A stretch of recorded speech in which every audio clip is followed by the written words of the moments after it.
Hello, this is BioEnchanted, and this is the first in a series of videos where I break down the episodes of the Mask animated series and discuss the psychology behind the character and the particularly funny episode setups, starting with the pilot, which is titled "The Mask is Always Greener on the Other Side."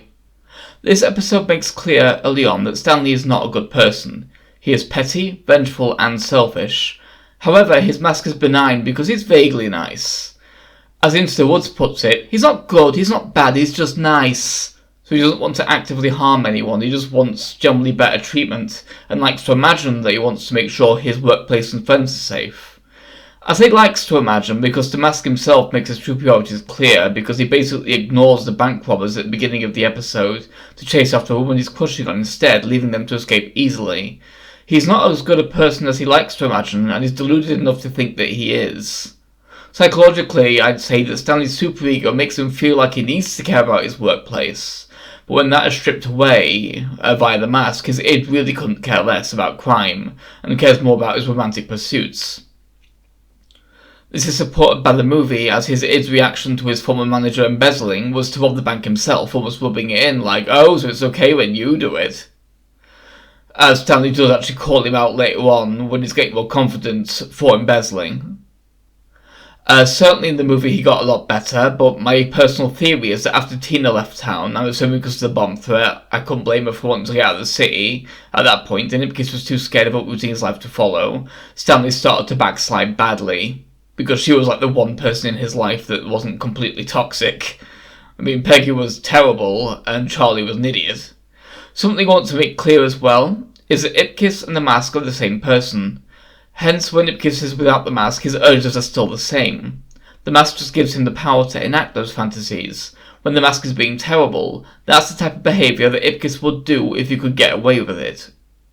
It also adds an extra layer to when the mask is doing something that will harm Ipkiss. That's essentially, in a weird way, Stanley self-harming because he doesn't care about himself the way he cares about other people. And the mask reflects that. But we'll see that in other episodes, not really this one. It also makes very clear that Peggy is not one of his friends, despite her acting as a sidekick at times, because he completely distrusts her after the events of the movie, and he's completely right to.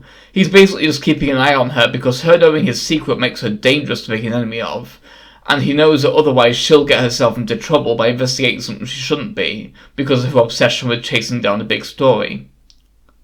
The episode also introduces some running themes, from Kellaway, who is far taller and darker haired than in the movie, knowing Ipkiss' secret but being unable to prove it to his own chagrin, because he's still after him for the bank robbery in the movie, and the mayor's insistence on calling everything positive fluffy, which is a weird thing, but distinctive to the series.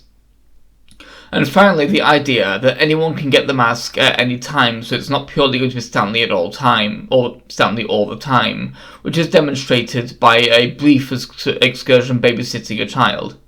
It also introduces the Home of the Future as a recent bank acquisition, but it only exists in this two-parter. It's a very gimmicky 90s idea, but it does result in some fun moments in the second part. The most important thing that the episode introduces is Tim Curry's Dr. Pretorius, who is a very fun character and has a fun journey throughout the show.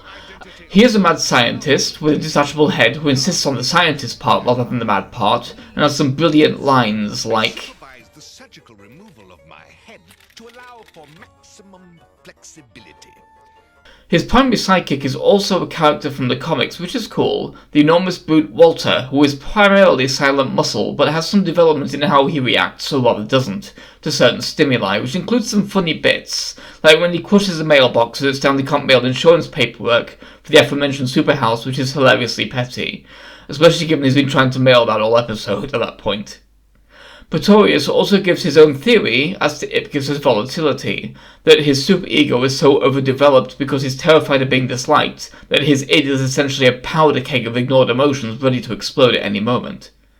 The important aspect of his character in this episode is that earlier, due to an misadventure with a baby, Stanley buries the mask in concrete as it's too dangerous if it falls into other people's hands. However, Pretorius figures out that he is the holder of the mask and has him kidnapped, and then gets Milo and Peggy involved because Peggy follows Stanley not to help him but to get a story out of it, of course, and Milo is taken as a bargaining chip so that Pretorius has something to pressure Stanley with.